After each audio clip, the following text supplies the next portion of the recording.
Shalom, haleluya. Senang sekali bertemu dengan Bapak Ibu dan saudaraku sekalian yang saya kasih dalam Tuhan Yesus pada acara KPPI online pada hari ini 23 April 2020. Saudaraku, tema kita hari ini adalah Yesus sumber air hidup. Kita akan ambil dari Yohanes 4 ayat 4 dan seterusnya. Tadi mungkin saudaraku ada yang sudah membacanya setengah jam yang lalu karena ada diumumkan di Facebook ayat yang bisa direnungkan. Baik saudaraku, mari kita berdoa bersama. Terima kasih Tuhan atas kesempatan yang baik ini kami dapat ada pada acara KPPI online.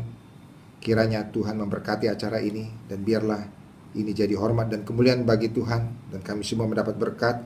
Firman Tuhan membangun kami dan firman Tuhan menyelamatkan kami. Firman Tuhan memberikan solusi bagi kami dan juga memberikan kesembuhan bagi kami yang sakit. Terima kasih. Di dalam nama Tuhan Yesus kami berdoa. Amin. Saudaraku, mari kita membaca dari Yohanes 4 ayat 4. Saya tidak bacakan sampai 42, tapi ada beberapa ayat yang akan saya bacakan, yaitu Yohanes 4. Kita mulai dari ayat 4 sampai dengan ayat 19. Ia harus melintasi daerah Samaria. Jadi Yesus meninggalkan Yudea dan kembali ke Galilea. Jadi dia harus melintasi daerah Samaria. Maka sampailah ia ke Sikhar, dekat tanah yang diberikan Yakub dahulu kepada anaknya Yusuf, atau sering disebut juga Sikhem. Di situ terdapat sumur Yakub. Yesus sangat letih dan oleh perjalanan. Karena itu, ia duduk di pinggir sumur itu. Hari kira-kira pukul 12. Saudaraku, pukul 12 siang, sangat terik dan kondisinya panas, sehingga jelas Yesus letih dalam perjalanan. Maka datanglah seorang perempuan Samaria hendak menimba air. Kata Yesus kepadanya, "Berilah aku minum." Sebab murid-muridnya telah pergi ke kota membeli makanan. Maka kata perempuan Samaria itu kepadanya, "Masakan engkau seorang Yahudi minta minum kepadaku seorang Samaria?" Sebab orang Yahudi tidak bergaul dengan orang Samaria. Jawab Yesus kepadanya, "Jikalau engkau tahu tentang karunia Allah, dan siapakah dia yang berkata kepadamu, 'Berilah aku minum,' niscaya engkau telah meminta kepadanya, dan ia telah memberikan kepadamu air hidup." Saudaraku, ini pernyataan Yesus kepada perempuan Samaria itu. Kata perempuan itu kepadanya, "Tuhan, engkau tidak punya timba, dan sumur ini amat dalam. Dari manakah engkau memperoleh air hidup itu? Adakah engkau lebih besar daripada bapa kami Yakub, yang memberikan sumur ini kepada kami, dan yang telah minum sendiri dari dalamnya, ia serta anak-anaknya dan ternaknya?" Jawab Yesus kepadanya, "Barang siapa minum air ini, ia akan haus lagi. Tapi barang siapa minum air yang akan kuberikan kepadanya, ia tidak akan haus untuk selama-lamanya. Sebaliknya, air yang akan kuberikan kepadanya akan menjadi mata air di dalam dirinya yang terus-menerus memancar sampai kepada hidup yang kekal." Kata perempuan itu kepadanya, "Tuhan, berikanlah aku air itu supaya aku tidak haus dan tidak usah datang lagi ke sini untuk menimba air." Kata Yesus kepadanya, "Pergilah, panggillah suamimu dan datang ke sini." Kata perempuan itu, "Aku tidak mempunyai suami." Kata Yesus kepadanya, "Tepat katamu, bahwa engkau tidak mempunyai suami, sebab engkau sudah mempunyai 5 suami. Dan yang ada pada sekarang padamu bukanlah suamimu. Dalam hal ini engkau berkata benar." Kata perempuan itu kepadanya, "Tuhan, ternyata sekarang padaku bahwa engkau seorang nabi. Nah, saudaraku sekalian, kita bisa lihat di sini Yesus datang ke satu tempat yang bernama Sikhar atau Sikhem. Ini adalah tanah yang dekat tanah yang diberikan Yakub dahulu kepada anaknya Yusuf. Nah, di situ ada sumur Yakub. Dan saudara, pada saat kondisi di mana kejadian ini terjadi, orang Samaria dan orang Yahudi itu bermusuhan. Dan ini permusuhan yang sangat panjang, berabad-abad, saudaraku sekalian. Dimulai ketika zaman kerajaan Israel di utara ditaklukkan oleh kerajaan Asyur 700-an tahun sebelum Masehi, saudaraku sekalian. Lalu terjadilah di situ perkawinan campuran antara orang Yahudi dan pendatang, sehingga akhirnya jadilah itu jadi orang-orang Samaria. Tapi orang Samaria ini tetap percaya pada Taurat dan tetap percaya kepada Allah Bapa, dan mereka juga mempunyai keyakinan bahwa mereka berasal dari keturunan Yakub. Walaupun mereka akhirnya kawin dengan bukan orang-orang Yahudi. Nah, saudaraku sekalian, permusuhan ini sudah sangat panjang, saudaraku sekalian. Sehingga mereka benar-benar tidak bersahabat. Saking tidak bersahabatnya, saudaraku, pernah terjadi waktu Yesus mau pergi ke Yerusalem. Lalu mereka masuk ke suatu desa orang Samaria. Dia mengirim utusan untuk mendahuluinya. Lalu mereka pergi ke suatu desa Samaria untuk mempersiapkan segala sesuatu bagi Tuhan Yesus. Tapi orang Samaria itu nggak mau menerima dia. Karena apa? Perjalanan menuju Yerusalem. Ketika itu kedua muridnya, Yakobus dan Yohanes, melihat hal itu. Mereka berkata, "Tuhan, apakah engkau mau supaya kami menyuruh api turun dari langit untuk membinasakan mereka?" Murid-muridnya begitu marah karena orang Samaria ini enggak menolak, saudaraku sekalian. Ini dalam Lukas 9 ayat 54. Tapi Yesus berpaling dan menegur mereka. Lalu mereka pergi ke desa yang lain. Saudaraku, permusuhannya begitu dalam. Sehingga kalau Yesus itu tiba-tiba berkata-kata kepada seorang Samaria, saudaraku sekalian, ini seperti orang bermusuhan tiba-tiba.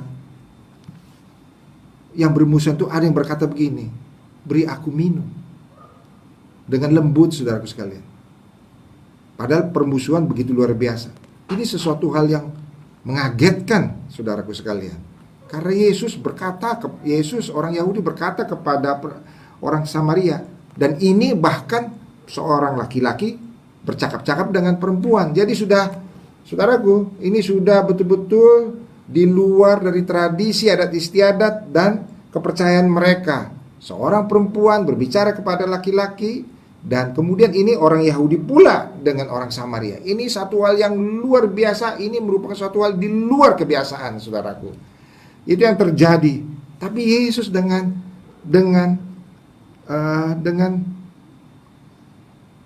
suara yang memohon berkata, "Beri aku minum." Saudaraku sekalian, perkataan yang lembut saya kira pada waktu itu, dan mungkin mengagetkan perempuan ini sendiri. Tetapi perempuan ini, saudaraku sekalian, ketika melihat seorang yang sebenarnya tidak bergaul dengan mereka, yang sebenarnya adalah seperti musuh bagi mereka, dan berkata, "Beri aku minum." Saudaraku, sama seperti tiba-tiba ada musuh yang berkata pada kita, "Beri aku minum dengan baik." Dan itu mengagetkan perempuan ini. Sehingga akhirnya, saudaraku sekalian, memancing dia akhirnya bertanya, "Masakan engkau seorang Yahudi minta minum padaku? Aku kan seorang Samaria." Nah, saudaraku sekalian, memang sengaja Yesus membuka pembicaraan karena dia tahu ada seorang di situ yang memerlukan Tuhan. Saudaraku, Yesus sering bekerja melebihi dari segala batas apa yang dipikirkan oleh bahkan orang-orang yang disebut orang-orang rohani sekalipun. Karena dia sering melakukan segala sesuatu yang di luar batas-batas pola-pola yang ada. Karena dia memang berjalan dalam jalan kasih yang berasal dari Allah Bapa. Nah, saudaraku sekalian, lalu Yesus berkata begini, ayat 10 ya. "Jikalau engkau tahu tentang karunia Allah dan siapa dia yang berkata kepadamu, 'Berilah aku minum,' niscaya engkau telah meminta kepadanya dan ia telah memberikan kepadamu air hidup." Saudaraku sekalian, satu pernyataan yang luar biasa. Jika engkau tahu tentang karunia Allah, dan siapa ini yang berkata kepada ini, jika engkau tahu dari dulu, Yesus berkata begini, jika engkau tahu dulu, sudah dari dulu engkau meminta, dan sudah dari dulu ia telah memberikan kepadamu air hidup. Nah, saudaraku, ada perkataan air hidup. Sudah bukan soal air sumur aja, saudara, air hidup. Kalau engkau tahu siapa yang berbicara kepadamu, dan kau tahu dari dulu, maka engkau pasti sudah minta dari dulu, dan engkau telah diberikan dari dulu air hidup. Saudaraku, ini satu pernyataan yang sudah bukan merupakan pernyataan biasa. Dan ini ditanggapi oleh perempuan ini. Dia berkata, Tuhan, engkau tidak punya timba sumur. Bagaimana engkau memperoleh air hidup? Bukan air sumur lagi, saudaraku. Walaupun masih bicara di sumur. Apakah engkau lebih besar daripada bapa kami Yakub yang memberikan sumur ini kepada kami, dan yang telah minum sendiri dari dalamnya, ia serta anak-anaknya dan ternaknya? Saudara, ada satu pertanyaan yang sebenarnya mendalam dari seorang perempuan Samaria ini. Karena dia tiba-tiba melihat, orang ini pasti orang yang luar biasa, karena berbicara tentang sesuatu, air hidup. Lalu dia bertanya, bagaimana engkau bisa memberikannya? Saudara bayangkan, Yesus yang minta minum, tapi tiba-tiba Yesus yang berkata, kalau engkau tahu kepada siapa kau bicara, engkau akan meminta air kepada aku yang berbicara kepadamu. Bukan saja sekarang, kalau engkau tahu itu dulu, dari dulu engkau sudah minta. Saudaraku, Yesus tadi meminta minum haus, tapi sekarang dia berbicara, dia bisa memberikan air hidup kepada perempuan itu.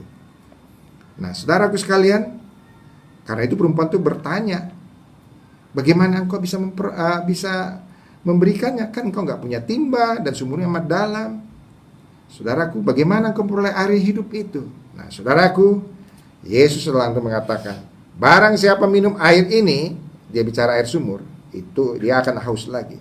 Tapi barang siapa minum air yang akan kuberikan kepadanya, ia tidak akan haus untuk selama-lamanya.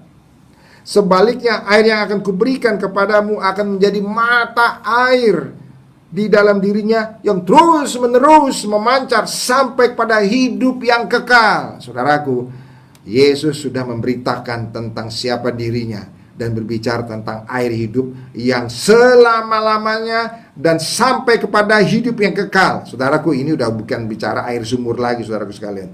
Ini berbicara tentang kekekalan, saudaraku sekalian. Yesus mau bicara, siapa yang akan kuberikan mata air ini, maka dari dalam dirinya akan ada mata air yang akan terus-menerus memancar selama-lamanya. Saudaraku sekalian, perempuan ini sebenarnya adalah seorang yang sedang mengalami masalah dalam hidupnya. Perempuan ini sebenarnya sedang mengalami masalah.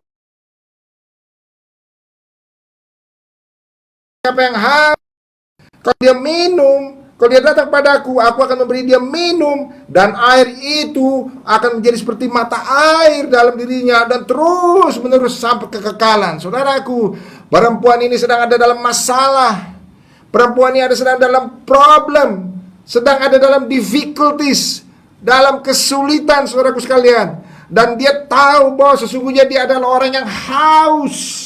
Dia haus akan jawaban dalam hidupnya, haus akan solusi, saudaraku. Bukan hanya haus untuk minum dari sumur itu, saudaraku sekalian, tapi dia mengalami sesuatu dan bisa jadi dia sudah mencoba mencarinya. Sebagai orang Samaria, pasti dia sudah mencoba mencarinya. Sesuai dengan kepercayaannya, dia pasti sudah berdoa dan mencari, tetapi dia tidak dapat. Dan dia ada di dalam satu situasi yang kalau digambarkan adalah orang yang sangat-sangat haus. Tetapi pada hari itu siang bolong, ada seorang yang menawarkan, ada satu air yang bisa kuberikan kepadamu, dan kalau kau minum, engkau tidak akan haus selama-lamanya. Saudaraku, orang yang haus ini, orang yang ada dalam kondisi yang memerlukan pengharapan. Mungkin dia punya masalah yang besar dalam hidupnya, dan ternyata memang dia punya masalah, saudara, karena dia mempunyai masalah dalam rumah tangganya yang luar biasa, saudaraku sekalian. Dia sungguh-sungguh mengalami problem. Sehingga ketika Yesus bilang, barang siapa yang haus, aku akan beri minum. Maka dia bilang, Tuhan, berikanlah aku air itu.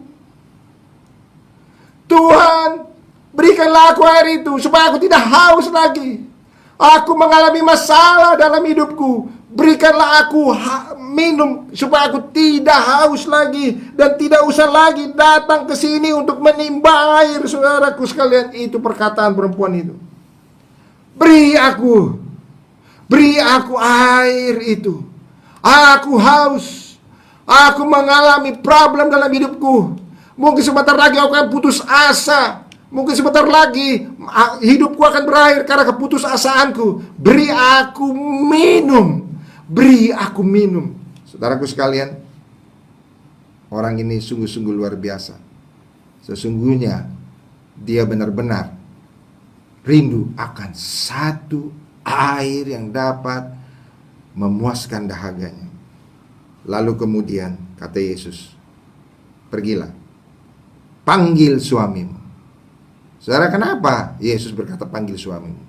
Saya percaya persoalan perempuan ini adalah pasti dalam keluarganya yang terutama. Karena dia bilang, panggillah suamimu dan datang ke sini. Saudaraku, banyak pergumulan manusia di dunia ini adalah pergumulan rumah tangga, saudaraku sekalian. Apalagi pada masa-masa seperti sekarang ini, masa-masa stay at home. Bisa jadi pergumulan rumah tangga makin membesar apabila ada ketidakcocokan satu dengan yang lain. Dan saudaraku sekalian, lalu kemudian Yesus berkata, panggil suami, datang ke sini. Kata perempuan itu, aku tidak punya suami. Lalu Yesus bilang, tepat kata, bahwa engkau tidak mempunyai suami, sebab engkau sudah mempunyai 5 suami. Dan yang ada sekarang padamu bukan suamimu. Dalam hal ini engkau berkata benar. Saudaraku, Yesus menunjukkan kemahatauannya, saudaraku sekalian. Dia bisa mengetahui. Siapa yang cerita kepada Yesus bahwa dia punya 5 suami? Tidak ada. Tetapi Yesus menunjukkan bagaimana dia betul-betul adalah yang berkuasa, yang tahu apa yang terjadi pada manusia. Sehingga dia berkata, tepat katamu, bahwa engkau sudah punya 5 suami. Yang sekarang bukan suamimu, saudaraku sekalian. Dan karena perkataan itu, perempuan yang rindu dan haus ingin pertolongan dari Tuhan itu berkata kepadanya, Tuhan, ternyata sekarang padaku, bahwa engkau seorang nabi. Saudaraku sekalian, luar biasa, saudaraku. Akhirnya perempuan ini tahu bahwa yang dia hadapi bukan seorang Yahudi biasa, tapi minimal adalah seorang nabi. Dan kemudian dia challenge lagi, saudaraku sekalian.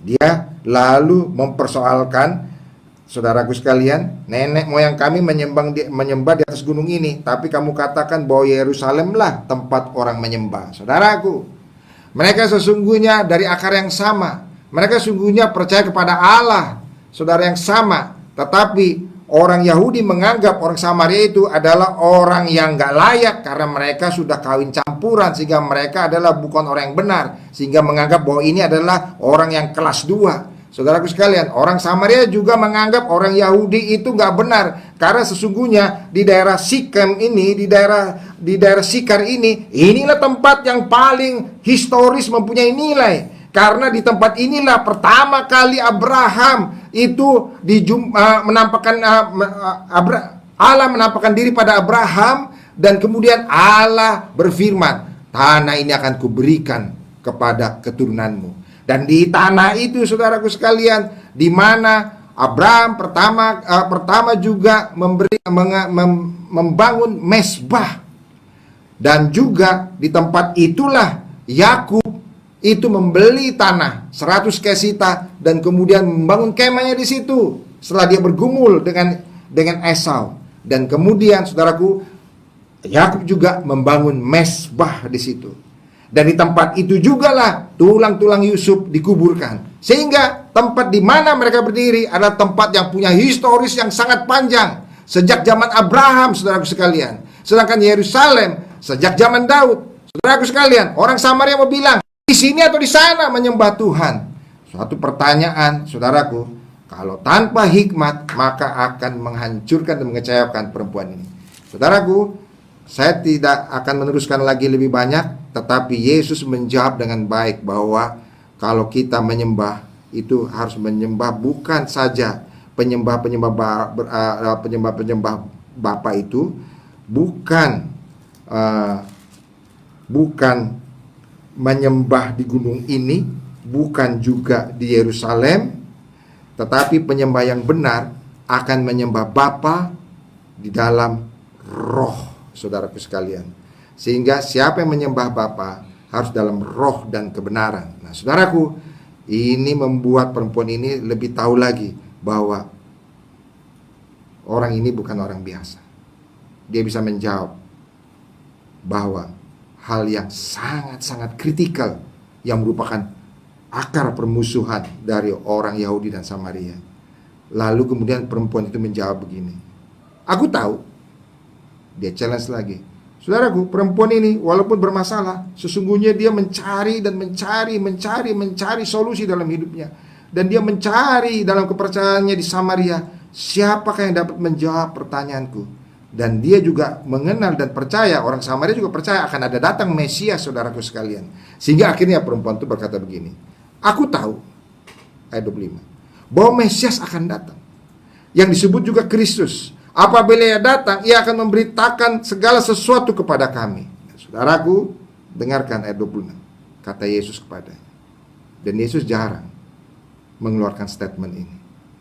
Yesus kadangkala justru malah diam kepada banyak orang, tetapi kepada perempuan ini yang haus ini, yang mencari kebenaran ini, dia berkata kepada perempuan ini, akulah dia yang sedang berkata-kata dengan engkau. Dengan kata lain, Yesus mau berkata, akulah Mesias itu.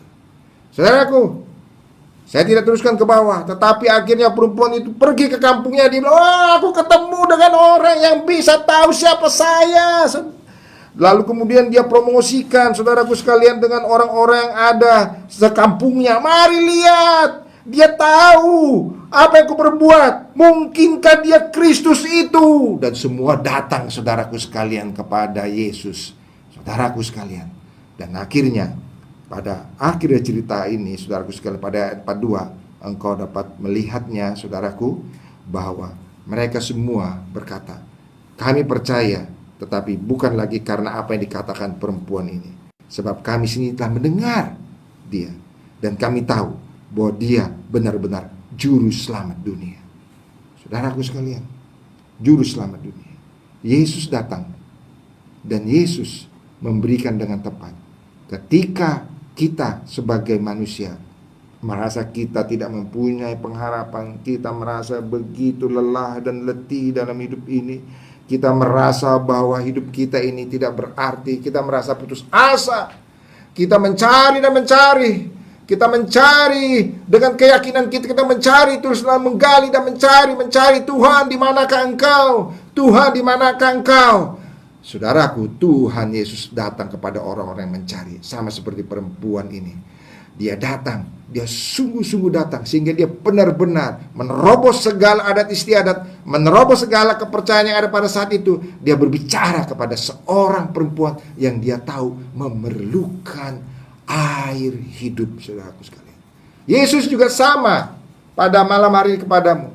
Mungkin engkau mengalami permasalahan, dan engkau sudah mencari ke sana, mencari ke sini, mencari ke sana, sesuai dengan apa yang kau yakini, sesuai dengan apa yang kau tahu. Engkau mencari dan berseru kepada Tuhan di langit sana dan berkata, Tuhan tolong saya hampir mati, saya haus, saya sakit, saya hampir mati, saya mempunyai persoalan, saya haus. Saudaraku sekalian, dengarkan saya, Yesus pun akan sama. Kalau engkau berseru seperti perempuan ini, Yesus akan datang seperti Yesus datang kepada perempuan ini di tepi sumur jam 12 siang, saudaraku sekalian. Pada waktu yang tidak disangka-sangka, Yesus datang menemui dia dan menawarkan air hidup itu.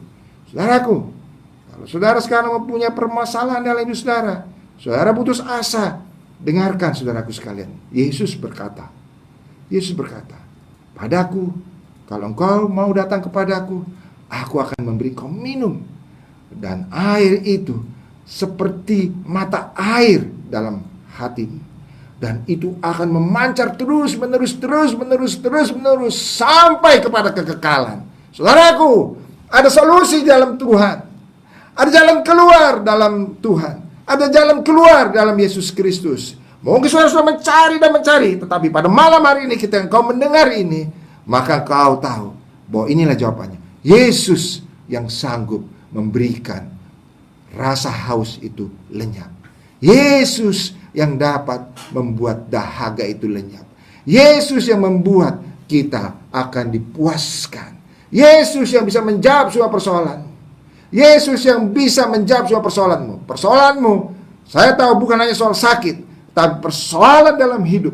Tetapi siapa yang dapat memberikan jalan keluar? Yesus yang dapat memberi jalan keluar. Dengarkan saudaraku sekalian, saya bacakan lagi. Saya sangat tertarik dengan apa yang Yesus katakan kepada perempuan ini pada Yohanes 4 ayat 13 dan 14. Barang siapa minum air ini, ia akan haus lagi.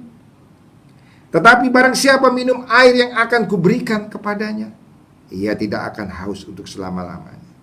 Sebaliknya, air yang akan kuberikan kepadanya akan menjadi mata air di dalam dirinya, yang terus-menerus memancar sampai kepada hidup yang kekal. Sampai kepada hidup yang kekal. Barang siapa percaya pada Yesus, maka dia akan diselamatkan.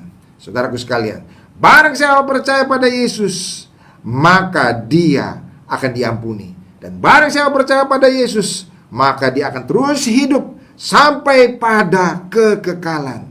Saudaraku sekalian, barang siapa percaya pada Yesus, saudaraku sekalian, dia akan memperoleh hidup. Karena itu firman Tuhan berkata dalam Yohanes 3:16, barang siapa yang percaya kepada anaknya, karena begitu besar kasih Allah pada dunia ini, sehingga Allah mengaruniakan anak yang tunggal, Yesus Kristus, supaya barang siapa yang percaya kepadanya tidak binasa, melainkan beroleh hidup yang kekal. Saudaraku, berhentilah haus dan lelah dalam dunia. Datang kepada Yesus pada malam hari ini. Dia akan memberikan kelegaan kepadamu. Maukah saudara percaya pada Yesus? Saudaraku, kalau saudara mau percaya pada Yesus, mari saudaraku, datang kepadanya malam hari ini. Dia sanggup menolong saudara. Darahnya yang tercurah di kayu salib itu sanggup untuk menebus segala dosa-dosa. Saudaraku,